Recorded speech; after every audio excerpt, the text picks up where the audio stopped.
the American people have been privy to the most provocative and damaging facts, starting with the Benghazi tragedy and Hillary Clinton's treason, which resulted in the slaughter of Americans at the Benghazi embassy. She lied to even the parents of these men. Lying to the American people was par for the course with Clinton, but to purposely lie to the parents of men who died at Benghazi was a new low for Clinton. We followed her from Benghazi, to a presidential run in 2016, to an email scandal in which she leaked classified information one after the other. She seemingly has gotten away with it, as FBI Director James Comey cleared her of wrongdoing in the email investigation. Comey has something new to say about why he did the things he did during that time. He said he was basically caught between a rock and a hard place, as he trusted no one. Frankly, I do not understand how Comey can be anything but guilty of not doing his job in the Clinton email investigation. However, this news just came out in the New York Times. Comey distrusted former AG Loretta Lynch, as he believed she and other top Justice Department officials have political motives to hinder the investigation into Clinton's email scandal. Comey decided to go it alone, and he knew that Lynch and Obama would give Clinton political cover. This is so crazy to me, as Comey seemed to do the same for Clinton. Lynch instructed Comey to no longer use the word investigation when talking about the FBI Clinton. Instead, she said to use the word matter. An FBI agent told Comey, "I guess you are the Federal Bureau of Matters now." The DOJ did not allow the word criminal to be used in Clinton's investigation. Comey's suspicions deepened when the FBI intercepted a document that proved Lynch's allegiance to Clinton. Quote from the New York Times: "During Russia's hacking campaign against the United States, intelligence agencies could peer, at times, into Russian networks and see what had been taken." Early last year, FBI agents received a batch of hacked documents, and one caught their attention. The document, which has been described as both a memo and an email, was written by a Democratic operative who expressed confidence that Ms. Lynch would keep the Clinton investigation from going too far, according to several former officials familiar with the document. If Ms. Lynch announced that the case was closed, and Russia leaked the document, Mr. Comey believed it would raise doubts about the independence of the investigation. "Okay, I read this article over and over again, and I have no idea how this gets Comey off the hook. It just proves to me he was a part of the whole cover-up for Clinton. He may be trying to clear himself by telling the American people he was coerced by AG Attorney Loretta Lynch to lay off of Clinton. That is true, but Comey allowed Lynch to taint his investigation in a matter of national security, as Clinton leaked classified information. In one case, we had an agent killed, due to that information." Next, we are going to talk about how President Trump now views the Clinton investigation and Director Comey. President Trump is a complex thinker, and he analyzes the news of the day, and starts fresh every morning. "I like that approach to life, as we learn something new each day, and we need to grow as we learn," Trump said, when Jim Comey came out. He saved Hillary Clinton. He saved her life, referring to Comey's declaration that he would not be charging Clinton with a crime. "When he was reading those charges, she was guilty of every charge, and then he said she was essentially okay," Trump continued. So President Trump knows Comey lied to save Hillary Clinton, but he says he still has confidence in him. Next, we have interesting news from Roger Stone,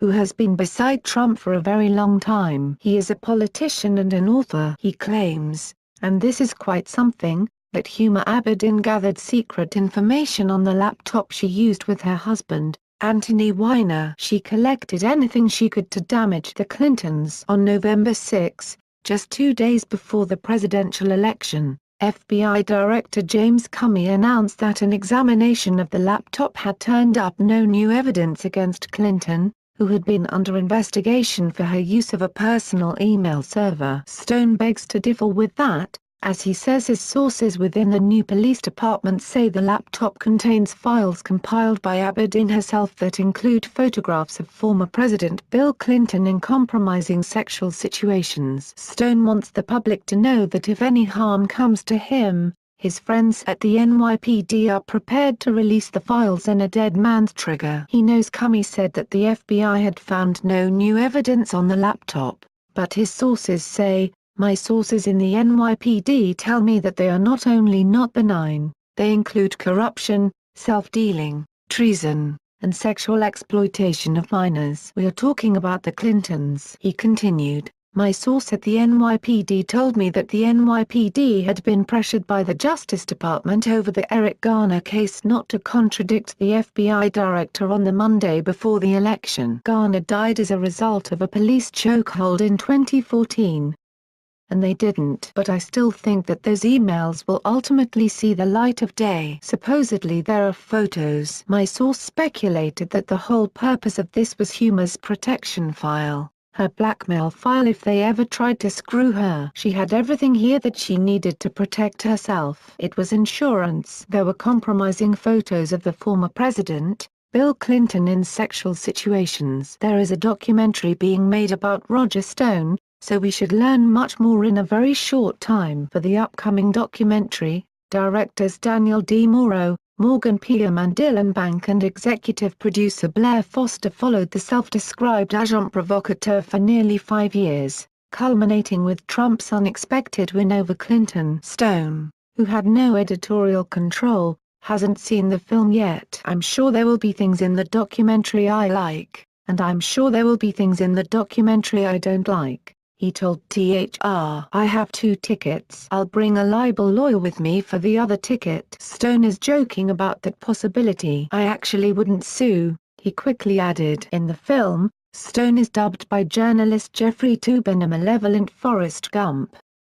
But Stone has certainly heard worse. And, he concluded, "All publicity is good publicity. The question is, do they spell your name right?" The investigation into Huma Abedin and Anthony Weiner has expanded into an investigation into the entire Abedin family. This is good news, as they are Islamic jihadists who have been working undercover alongside Hillary Clinton for a very long time. Now they are being investigated. Huma is writing a tell-all book about her relationship with Hillary Clinton and her time on the presidential campaign trail. She is seeking $2 million for post-campaign book, and she is meeting with literary agents at this time. Now, on to the federal investigation of the Abedin family. U.S. Justice Department has been actively prosecuting 2 other Abedin family members, for conspiracy, wire fraud and securities fraud, and she, along with the State Department, where she previously worked for Clinton, are mentioned in the federal case.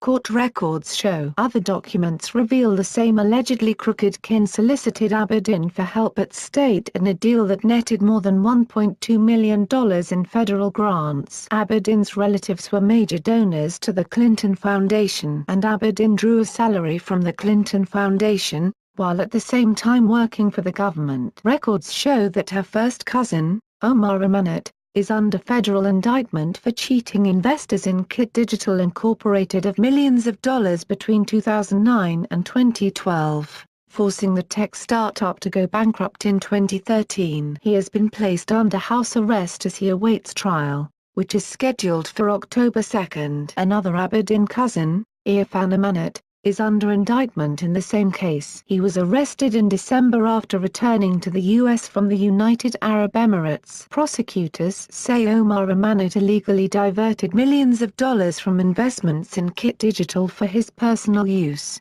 including luxury properties in Manhattan.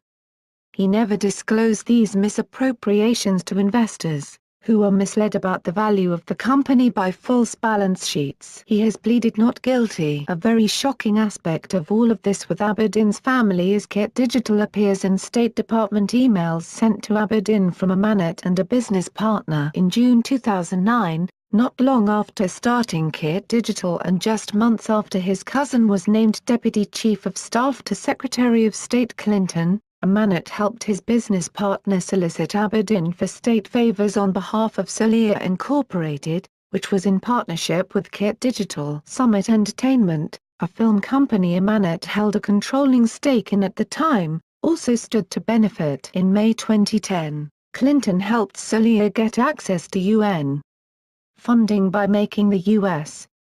a participant in a UN high-tech media initiative called the Alliance of Civilizations. Then in October 2010, the State Department directly awarded Solio $1.25 million for a media technology project. Huma helped Omar make KIT appear more valuable because of its association with the Alliance of Civilizations, which was approved by Hillary and funded in part by U.S. grants, said an attorney familiar with the case. This helped Omar raise money for KIT, which he and his brother misappropriated for other purposes. Approximately $6 million has vanished. Amanet took KIT Digital public in August 2009. At the time, Amanet, known as a serial swindler, was in personal bankruptcy and being sued by other investors. Despite his reputation, he still managed to gain special access to the government thanks to his ties to his well-positioned cousin and the Clinton Foundation. Records show that Amanet and several other family members and related charities have together donated as much as $1.2 million to the Clinton Foundation and Clinton Global Initiative,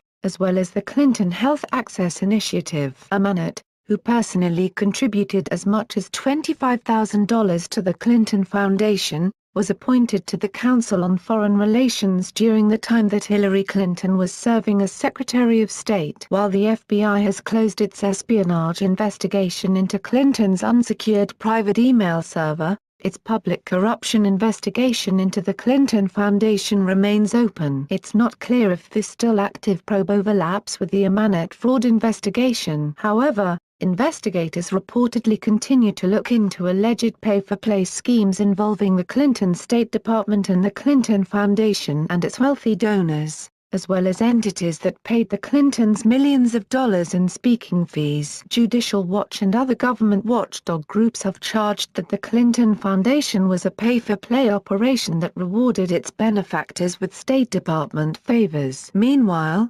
Abedin's estranged husband, former Democratic U.S. Rep. Anthony Weiner, remains under federal investigation for child pornography. The laptop Weiner used to communicate with an underage girl was seized by the FBI and helped derail Clinton's presidential bid when FBI Director James Comey announced in October that some of her emails to Abedin had been found on it. The emails were stored on a Yahoo account. Interestingly, federal investigators say Omar Amanet tried to scrub emails from his own Yahoo account so they couldn't obtain them as evidence. In 2008, Omar Amanet emailed Irfan Amanet and requested his help to delete all of my emails from the Yahoo site but download them onto my laptop. A December court filing says Omar Amanet expressed concern about the SUBP, ening Yahoo at some point. Amanet's attorney, Eric Kreisman, did not respond to requests for comment. Attempts to reach Abedin were unsuccessful. Former Clinton campaign press secretary Nick Merrill did not reply to questions. Though never reported in the media until now,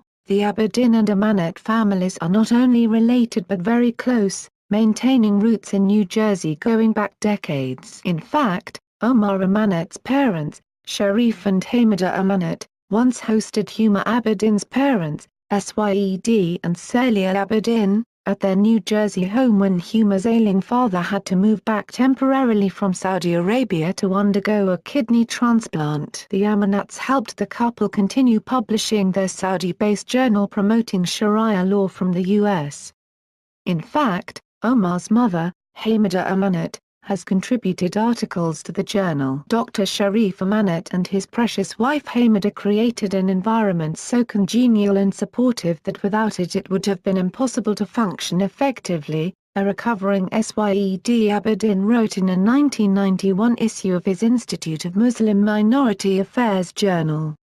I have no words to thank them. Omar and Huma, who are related through their mothers, who are sisters, have also maintained a long and close-knit relationship. Property and financial records show that in 1999, when Huma was in Washington working as a White House aide to then First Lady Clinton, Omar used her D.C. condo as one of the addresses for another of his startups, Tradescape Corporation. After Omar Amanet sold Tradescape to E-Trade in 2002 for $100 million in stock, he started the Amanet Family Support Trust, which names cousins as well as immediate family members as beneficiaries, meaning Huma Abedin would stand to benefit from his family trust. In conclusion, at this time we have Attorney General Jeff Sessions in office, and the federal case against the Abedin family will go forward on his watch. I am thankful for that, as we know he is one of the only honest lawmakers we have in the Justice Department. It will be interesting to watch Abedin,